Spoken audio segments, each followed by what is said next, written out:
Bonjour. Bon, voilà, j'ai réussi à trouver un petit moment pour vous refaire une vidéo, ce qui va bien plus vite que, euh, que d'écrire. Alors là, nous sommes sur le mont Laou. En fait, le mont Laou, là, on voit derrière moi. Ah, on voit pas très bien, mais bon. C'est un volcan, puis c'est une montagne sacrée à Java, où il y a encore des ermites, puis depuis des millénaires, qui viennent prier dans cette montagne ou vivre là pendant plusieurs mois dans la jungle. Donc là, en fait, le quatrième jour, on a fait un transfert, on a quitté Majoko pour aller rejoindre Paksugang, qui lui, dans un site sacré qui est au pied, à peu près en bas du mont Laou, du volcan. Et là, on s'est retrouvé dans un espace où il y a 7 sources qui, qui jaillissent en fait d'une colline, mais géobiologiquement, c'est impossible parce que ce sont 7 eaux qui ont vraiment des propriétés différentes, des goûts différents. Il y en a une, elle sent le soufre, l'autre c'est ferrugineux, l'autre c'est plein de minéraux. Puis en fait, on va dans ce site sacré qui est utilisé aussi. Il faut savoir qu'ici à Java, tous ces sites-là sont utilisés depuis des millénaires, pas des centaines d'années, mais des millénaires, par les mystiques du Kejawen, on dit ici, qui est le mysticisme relié aux 5 éléments. Puis dans ce travail de la source, en fait, c'est qu'on va aller comme se purifier, connecter à l'eau, puis on va aller se mettre de l'eau des 7 sources l'une après l'autre pour finir avec une source, comme ils disent en fait au début, c'est la purification, le nettoyage. Les 4 premières sources, c'est pour aller comme nettoyer les toxines, libérer le corps de tout ce qui est mauvais. Puis à partir de la 5e, là, on commence à nettoyer sur un autre plan, plus énergétique, pour à la dernière finir avec une eau elle sort de là, est tellement chaude que c'est comme le cadeau, la récompense, comme ils disent, mais qui correspond au fait de connecter avec le divin. Donc on a commencé par là, puis avec une présentation de Pak Sugang. Donc lui, il est très connu ici parce que c'est ça, là, il amène les personnes sur des sites anciens, comme les Dukun en fait, il fait des guérisons aussi, plein de choses comme ça, dont je vous ai peut-être dont je vous ai déjà un peu parlé.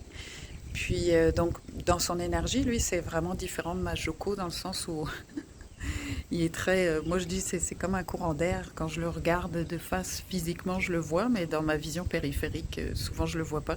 Il est comme entre deux plans. Il est très détaché. On a l'impression qu'il vole. Euh, Puis il est très joyeux. C'est vraiment un enfant. Ils sont tous comme des enfants.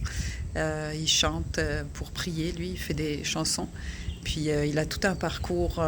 Il a fait 3 ans dans une école de jésuites dans le christianisme, donc il a étudié toute la Bible. Après, il a fait 3 ans parce qu'ils lui ont dit bah non, tu peux pas devenir prêtre, on te voit plus comme un moine bouddhiste. Donc il est parti il est devenu moine en fait pendant 3 4 ans. Donc il a étudié tout le bouddhisme. Ensuite là-bas, ils ont dit non, tu peux pas devenir moine bouddhiste, tu as quelque chose d'autre. Donc il est allé avec les mystiques de Java, puis il a étudié le Kejawen. Puis là, c'est ça. Puis il a fait le choix au final de ce qu'il a reçu comme information, c'est qu'il devait préserver les sites, puis les maintenir ouverts pour aider l'humanité en fait à se reconnecter, c'est ça, à la spiritualité, aux éléments et tout ça. Donc aujourd'hui, c'est ce qu'il fait. Puis donc l'après-midi, on est allé aussi méditer dans le temple au-dessus des sources que grâce à des dons qu'on avait envoyés, le groupe qui était venu, puis d'autres personnes qui viennent, il a pu restaurer justement tout cet espace-là qui devenait un peu, les pierres tombaient, des choses comme ça. Donc on a médité dans cet endroit-là pour aussi invoquer les esprits du lieu. Puis l'après-midi, on est allé. Qu'est-ce qu'on a fait l'après-midi? Ah oui, il nous a amené, parce qu'en fait, lui, il est de la lignée des rois comme Masjoko. Puis il nous a amené dans un mausolée où il y a un de ses ancêtres qui était un roi de Java, un grand roi de Java qui, lui, s'était tenu contre les Hollandais, puis qui avait développé beaucoup le mysticisme. Donc on est allé, les rois en fait, ils choisissaient des collines sacrées pour mettre leur tombeau.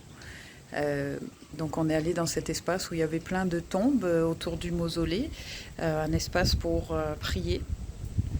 Donc il nous a partagé que cet ancêtre, lui, c'était un de ses premiers gourous qui venait lui enseigner beaucoup dans l'énergie. Donc c'est pour ça que pour lui c'était important de nous présenter à son ancêtre. Puis je vous avouerai là, quand on est rentré dans le mausolée, qui était un bâtiment magnifique, donc au début c'est oh waouh, puis mais vibratoirement là, moi j'ai jamais ressenti une telle énergie royale justement. Donc dans le mausolée, il fallait rentrer à quatre pattes pour se prosterner, puis ne pas être ne pas se tenir debout plus haut que les tombeaux. Puis on est rentré en quatre pattes, on s'est assis autour contre les murs, puis on a commencé à méditer. Donc Pak Sugeng a invoqué son ancêtre. Puis là, il y avait tellement de choses, une énergie. Je pourrais pas la décrire tellement que, mais c'était tellement beau, c'était très prestigieux. Mais prestigieux dans le sens de la grâce, puis de la souveraineté. En fait, ça venait nous connecter à notre souveraineté intérieure. Beaucoup d'énergie dorée, blanche, beaucoup de visages qui sont passés là. C'est pas descriptible. On a tous vécu quelque chose. On est ressortis là, on était très très très fatigués de notre journée. Pak Sugeng nous expliquait des choses parce que cet ancêtre a écrit un livre. Puis avec justement un processus pour atteindre les noms qu'ils utilisent, je ne me souviens pas vraiment, mais pour atteindre la divinité en fait, le divin en soi on va dire. Et on était vraiment très fatigués, mais quand on est sorti de là, tous requinqués, puis c'est vraiment cette connexion à notre souveraineté, mais la souveraineté de l'être divin qu'on est. Donc c'était une énergie vraiment enveloppante, honorable. En tout cas, c'était vraiment intéressant, comme disait Jenny ici. Elle dit ouais, moi, je pensais pas qu'en allant dans un cimetière, je me serais ressentie boostée comme ça. Puis effectivement, c'est pas trop les mêmes énergies que les cimetières par chez nous là. En tout cas, c'est ça. C'était vraiment une belle présentation, connexion. Donc le lendemain, hier, en fait, est-ce que c'est hier? Excusez-moi, il y a tellement d'informations dans une journée qu'on a l'impression que ça fait 6 mois qu'on est là. Mais c'est ça, hier, en fait, on a fait un peu de route et il nous a amenés dans un site très ancien. Je vous enverrai les photos aussi, là. Ah, puis je suis encore touchée, c'est quand même... Bon. Le bus ne pouvait pas monter jusqu'en haut parce qu'il y a dû y avoir... la route avait été comme détruite par endroits. Donc on a marché pendant une demi-heure sur le chemin pour atteindre l'accueil du site. Puis arrivé à 500 mètres avant, là moi j'ai commencé à me sentir bizarre. Je dis oh j'ai pas bu assez d'eau. Je dis ben non pourtant c'est pas ça. Enfin, mais en fait j'ai l'impression de marcher comme dans du beurre mou tellement que l'énergie était dense. Puis je dis oh. Puis là il y a Jenny qui arrivait, elle dit ça va France? Je dis ben écoute je m'ajuste à tous les 10 pas parce que c'était vraiment quelque chose qui essayait de nous... c'est ça là, c'était très compact, très dense, une énergie qui comme vous pouvez avoir du mal à intégrer en fait. Puis donc il fallait s'ajuster quand on était en conscience comme ça. Puis à un moment je regarde l'énergie, puis je vois Pak Sugeng, lui il traçait au milieu de ça là, comme si... je dis oh parfait, comme quand on suit une ambulance. Moi je vais me mettre derrière, ça va être plus facile pour m'ajuster parce que je vous dis, j'ai l'impression que j'arriverai pas jusqu'en haut. Mais donc c'est ça. C'est pour ça que de suivre le maître, c'est vraiment essentiel. Donc je l'ai suivi. De toute façon, il marchait toujours devant. Puis quand on est arrivé sur le site, ce qu'ils expliquaient, Pak Sugeng, pour lui, il amène très peu de personnes là-bas. Parce que c'est vraiment un site très sacré, très ancien, mais il fait partie des sites secrets dans le sens où eux ils disent qu'ici il y a les enseignements qu'on peut avoir qu'on trouve dans les livres et tout ça par rapport à leur mysticisme. Et il y a ce qu'ils appellent les tatouas, qui sont les enseignements oraux, ancestraux, qui sont transmis par initiation depuis des millénaires. Mais quand je dis des millénaires, là, on s'entend que c'est plus de 5000 avant Jésus-Christ, voire 10 000. Hein. Ici, il y a vraiment cette énergie qui est là depuis toujours, qui a toujours été transmise. Puis avec les dukuns, en fait, on peut vivre ces initiations pour passer des niveaux. Puis ces tatouas, qui sont ces enseignements dans l'énergie, ben, on les reçoit à travers ces initiations-là, ou certaines clés qu'ils peuvent transmettre. Mais ça dépend de ce qu'ils perçoivent en nous. En tout cas, on a été vraiment privilégiés d'être allés dans cet endroit, parce que là où on était, c'est un site qui depuis toujours, il y a des ermites qui vont là, mais il y a aussi des rois qui sont venus là pour faire, comment ils appellent ça, le Maharaji. En tout cas, c'est la mort pure, c'est-à-dire une fois qu'ils savaient que leur temps était fini, après s'être purifiés, ils vont dans cette montagne-là, près de cette cascade. Donc c'est une eau qui se divise en trois, puis soit à l'une des cascades, puis ils viennent dans cet endroit-là pour en fait faire le passage de la mort, mais dans la dématérialisation en fait. Il y a énormément d'ermites qui vivent encore là-bas, dans ces montagnes, donc on s'est retrouvé vraiment en pleine jungle. En plus, Patrick, notre guide, il nous parlait, puis Paksugeng a comme disparu, comme il fait là, un coup il est là, un coup il est plus là. Puis Patrick dit, il est parti par où? Puis du coup on dit, vers la gauche, donc on a suivi un chemin, mais on le voyait plus. En tout cas, on s'est retrouvés, c'est ça, au milieu de la jungle, dans une immensité incroyable, avec les montagnes autour. C'était tellement majestueux, cette nature. Puis donc, il y a énormément d'ermites qui vivent là, des mystiques qui viennent pour faire ce passage dans la mort, dans la pureté, se détacher de tout ce qui est là, puis parce qu'ils savent que dans la mort, on n'emporte rien. Parce qu'ici, ils disent, il faut apprendre à bien vivre, mais il faut surtout apprendre à bien mourir.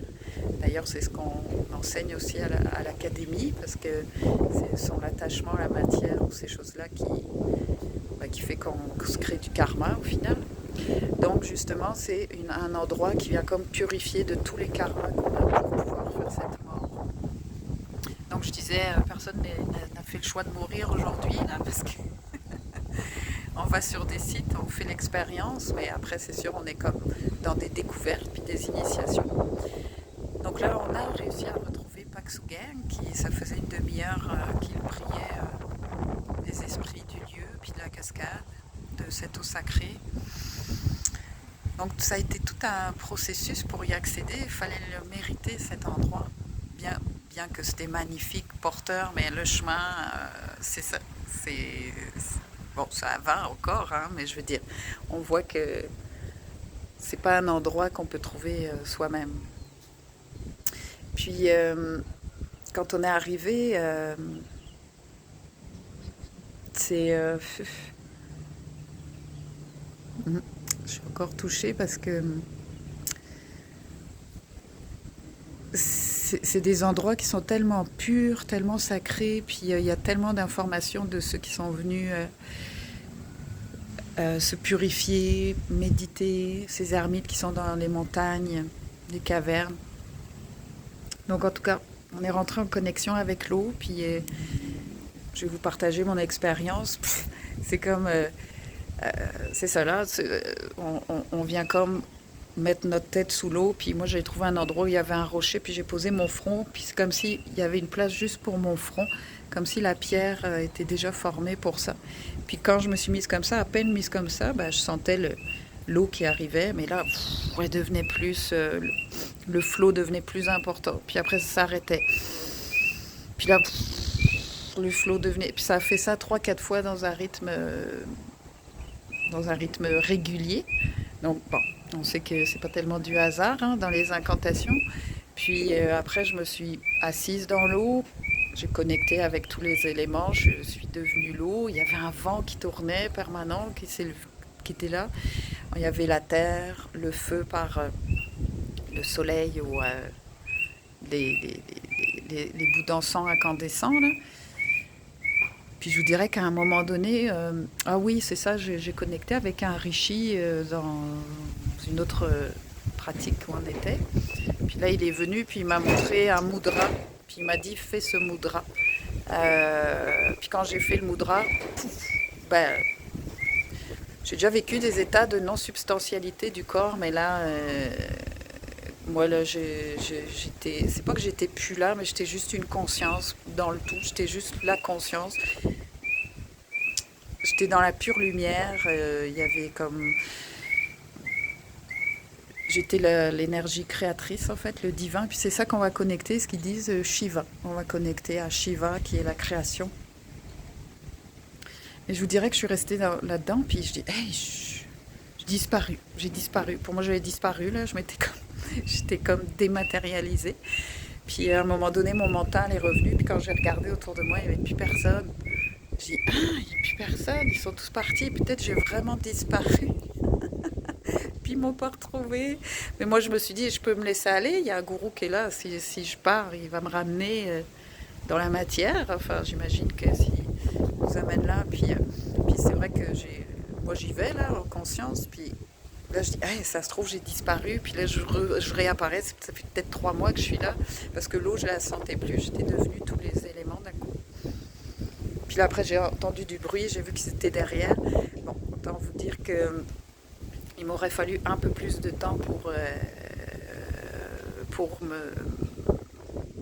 resserrer mes atomes, on va dire. Donc, je suis sortie de l'eau, mais je tenais pas vraiment debout. Alors, c'était pas. Mais après, c'est ça justement. Là, Patrick, quelqu'un lui a dit bon, c'était pas facile pour moi de marcher, puis vu le terrain, je vous dis, fallait se tenir quand même. Puis elle a dit ben, absorbe le soleil. Puis là, quand j'ai absorbé le soleil, ben, le feu, c'est revenu. Puis après, c'est vraiment bien allé. Ça a vraiment bien été, je veux dire. Mais c'est ça, ces expériences-là où je me suis dit, mais c'est quoi la limite en fait? Parce que moi, quand j'y vais en conscience, ben, je vais jusqu'au bout, mais j'ai pris conscience en parlant avec Christina, que je remercie. C'est ça, on marche à notre rythme, puis là, quelqu'un nous double, puis là, on s'arrête, commence à parler, puis c'est jamais par hasard. Puis là, on partageait nos expériences. Puis je dis, bah, tu vois, moi, je me demande, c'est quoi la limite? Puis là, il y a Patrick qui m'avait dit un peu avant, il dit, tu vois, quand tu vas passer, il faudrait que tu viennes, Paxu disait, tu viens passer une semaine avec lui, puis il va t'emmener dans des sites particuliers. Je dis, wow, moi, je vais déjà passer une semaine avec Majoko, là, je vais aller à la base, parce que Paxu c'est l'intermédiaire, justement, il est entre deux. Mankujito, le dernier qu'on va voir, lui, on va aller au sommet, mais là, alors je dis, je vais commencer par Majoko, puis on verra. Puis, mais en fait, quand je parlais avec Christina, ce que ça m'a dit, parce que moi, je lui dis, bah, je sais pas c'est quoi la limite, parce que moi, j'y vais en conscience, puis là, ben, pour moi, là, je faisais l'expérience de la dématérialisation, puis je serais restée comme ça. Mais en fait, je me suis dit, ben non, c'est pas possible, je suis obligée de me limiter parce qu'il y a le groupe, puis je veux pas prendre cet espace qu'on vienne, parce que français, il faut la ramener, ou il faut lui laisser plus de temps, ou ceci, cela, puis là on est vraiment toute une entité de groupe, puis c'est pour ça que moi je me limite dans les pratiques, parce que faut qu'on soit dans cette harmonie de groupe, puis je veux pas prendre cet espace-là. Et là je me suis dit, oh waouh, ben oui, après ces 2 semaines, je vais passer une semaine toute seule avec Majoko, puis là je vais pouvoir vraiment aller dans, c'est ça là, de vivre ce que j'ai à vivre pleinement, puis sans me limiter. Donc Patrick me disait que lui, c'est sûr qu'il devait se limiter aussi dans les sites, mais ça nous permettait après justement d'apprendre à, comment dire, pas à s'ancrer parce que ça n'a pas rapport, on a toujours la présence qui est là. Ici, on n'est pas dans du cuicui, les petits oiseaux, là, on est connecté aux 5 éléments, la terre, donc il y a toujours quelque chose qui est là, une force, le Tenagadam, justement, comme ils disent, cette énergie vitale intérieure. Mais le fait c'est ça, on est un groupe, on est ensemble, on fait des initiations. Donc là, on va vraiment dans tous ces lieux, on fait des initiations pour pouvoir, qui sont à la base, en fait, pour pouvoir ensuite prendre d'autres informations plus élevées. Donc ça m'a vraiment fait du bien parce que là, à un moment donné, je me disais, on va dans ces sites, puis j'avais l'impression que on pouvait saisir qu'une partie. Mais en fait, non, c'est tellement beau là, de vivre ça en groupe, puis de faire ces initiations tous ensemble, parce qu'on se supporte. Puis c'est comme quand on parle à l'Académie de l'ascenseur, ben, il faut qu'on soit tous dans l'ascenseur pour pouvoir passer à l'étape suivante. Donc eux, c'est ce qu'ils perçoivent aussi. Puis c'est ça. Puis pour finir, hier soir, on est allé méditer. On a eu un petit problème de mécanique du camion, donc on n'a pas pu aller dans un des sites qu'ils voulaient, mais on est allé méditer auprès d'un arbre que jamais vu, personne n'a jamais vu un arbre aussi gros. Puis il y avait un temple à côté dédié à un roi qui est très connu à Java, pour l'exemple qu'il a donné de ce que c'est quoi un vrai roi ici à Java, qui est aussi un mystique. C'est le mélange, comme disait Patrick, Arthur et Merlin, c'est les deux. Puis c'est ça, on a fait vraiment une belle expérience pour finir hier soir. Puis voilà, donc là je vous ai rattrapé les jours d'avant, je vous fais ce partage, je vous enverrai des photos ce soir de ces derniers jours.